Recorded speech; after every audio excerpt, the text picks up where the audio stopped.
السلام علیکم. آج کا 3 منٹ ریمائنڈر جو ہے وہ سورہ النساء میں سے ہے, آیت نمبر 147. یہ آیت میرے دل کے بہت قریب ہے پرسنلی. انفیکٹ یہ وہ آیت ہے جس نے مجھے مجبور کیا کہ میں قرآن سمجھ کے پڑھوں, اور نہ صرف سمجھ کے پڑھوں بلکہ اب مجھے قرآن کی عربک بھی سیکھنا ضروری تھی اس آیت کے بعد. اس آیت کا میں تھوڑا سا آپ کو اپنے پرسنل لائف پہ تھوڑا سا بیک گراؤنڈ بتاتا ہوں. ہم جب بڑے ہو رہے تھے تو آپ کو پتا ہے اللہ تعالیٰ کا میسج انسان کے کان تک ضرور پہنچتا ہے کسی نہ کسی فارم میں. تو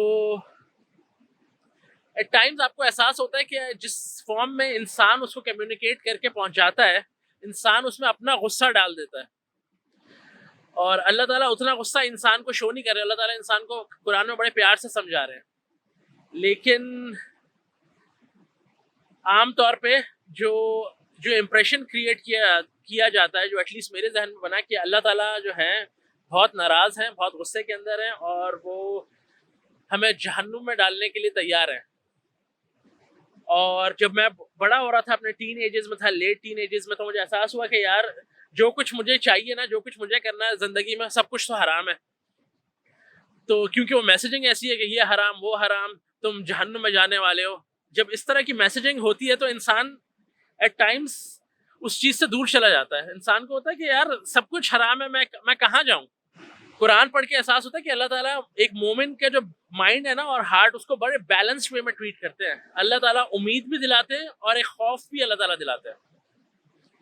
لیکن عام طور پہ ہم جو میسج سنتے ہیں, جو میسیجنگ ہے وہ ون ڈائمینشنل ہوتی ہے.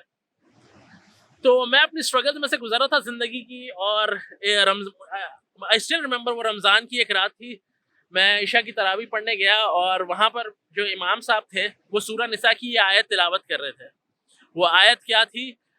وَمَا يَفْعَلُ اللَّهُ بِعَذَابِكُمْ إِن شَكَرْتُمْ وَآمَنْتُمْ وَكَانَ اللَّهُ شَاكِرًا عَلِيمًا. اور یہ آیت نا وہ بار بار پڑھنے لگے,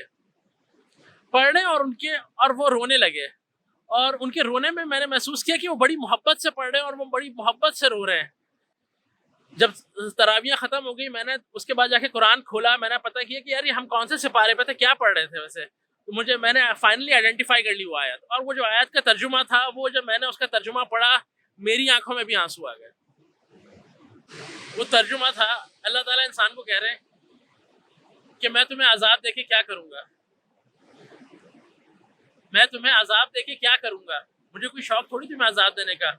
بس اگر تم شکر کر لیتے اور ایمان لے آتے. بس یہ دو چیزیں مانگ رہے ہیں اللہ تعالیٰ, یہ دو ڈیمانڈز ہیں اللہ تعالیٰ کی, کہ بس انسان تم شکر کر لیتے اور ایمان لے آتے. اور پھر آگے اللہ تعالیٰ کہہ رہے ہیں وَكَانَ اللَّهُ شَاكِرًا عَلِيمًا. اللہ تعالیٰ تو بہت اپریشیٹو ہے. اچھا, شکر مینس 3 things. اگر یہ 3 چیزیں ہیں تو شکر ہے, ورنہ شکر انکمپلیٹ ہے.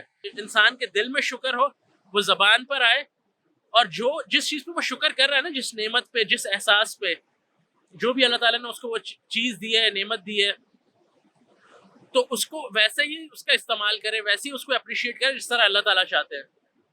تو اللہ تعالیٰ نے انسان کو یہاں بھیج کے ایسی بھٹکنے کے لیے تو چھوڑا نہیں. اللہ تعالیٰ نے ہمیں جو فیکلٹیز دی ہیں سوچنے سمجھنے کی, اس کے بعد آن ٹاپ آف دیٹ اللہ تعالیٰ نے ہمیں قرآن دیا, اور اللہ تعالیٰ کہہ رہے ہیں یہ ہدایت, اس پہ شکر ادا کرو. اس سورہ یونس میں اللہ تعالیٰ کہہ رہے ہیں اس پہ خوشیاں مناؤ. تو اس چیز کو ویسے استعمال کرو, اس کو ویسے اپریشیٹ کرو جیسا اس کا حق ہے. تو یہ ہم نے شکر کر لیا, اور اس کا آٹومیٹک کنکلوژن کیا ہوگا کہ میں اور آپ ایمان لے آئیں گے, اور ایمان آیا نہیں تو نیک عمل نکلیں گے ہی نکلیں گے. اٹس بائی ڈیفالٹ, اس نے ہونا ہی ہونا ہے. اور اللہ تعالیٰ کو پتہ ہے کہ انسان کو کس طریقے سے میسج سمجھانا ہے, کیونکہ اللہ تعالیٰ حکیم ہے اور قرآن بھی حکیم ہے. اسی وجہ سے تبھی یاسین والقرآن الحکیم, اللہ تعالیٰ نے اس حکیم قرآن کی قسم کھائی ہے جو کہ فل آف وزڈم ہے.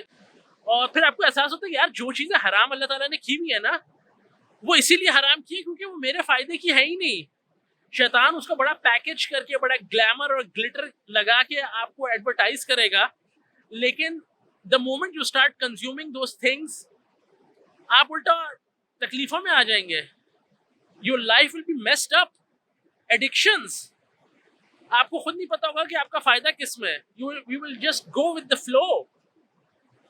تو پوری جو اس زندگی کو دیکھنے کا پرسپیکٹیو ہے نا, وہ چینج ہو جائے گا.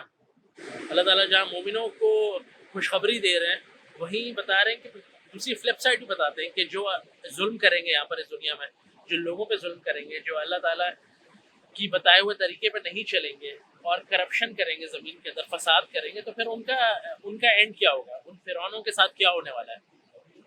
تو وہ حکمت، وہ جو striking of the balance between خوف اینڈ امید، جو سورہ سجدہ میں بھی اللہ تعالیٰ کہہ رہے ہیں مومن تو ایسے ہوتے ہیں جو کہ راتوں میں اٹھتے ہیں اور وہ ایک خوف اور امید ان دونوں کے درمیان پکار رہے ہوتے ہیں، مطلب ان کی جو مینٹل کنڈیشننگ ہے، جو دل کی کنڈیشننگ ہے، وہ اتنی اسٹیبل ہوتی ہے کہ ان کے پاس خوف بھی ہوتا ہے اور ایک امید بھی ہوتی ہے اللہ سے۔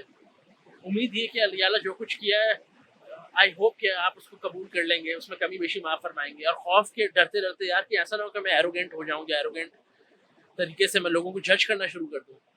تو کہنے کا مقصد، اس آیت پہ بات کرنے کا مقصد یہ کہ اللہ تعالیٰ جو ہے نا، جو مسلمان کی کنڈیشننگ کر رہے ہیں نا قرآن کے اندر، اس میں دونوں ایسپیکٹس ہیں، اس میں خوف بھی ہے، اس میں امید بھی ہے، اور اس کو بیلنس میں رکھنا بڑا ضروری ہے۔ ایک چیز بھی اگر آپ زیادہ کر دیں گے نا تو انسان بیلنس نہیں رہے گا۔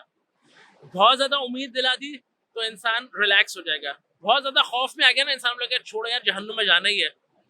اللہ تعالیٰ ایسا نہیں کر رہا۔ تو قرآن بیسکلی نا، قرآن سے جڑنا بڑا ضروری ہے، تو سوچیے گا ضرور یار اس پہ۔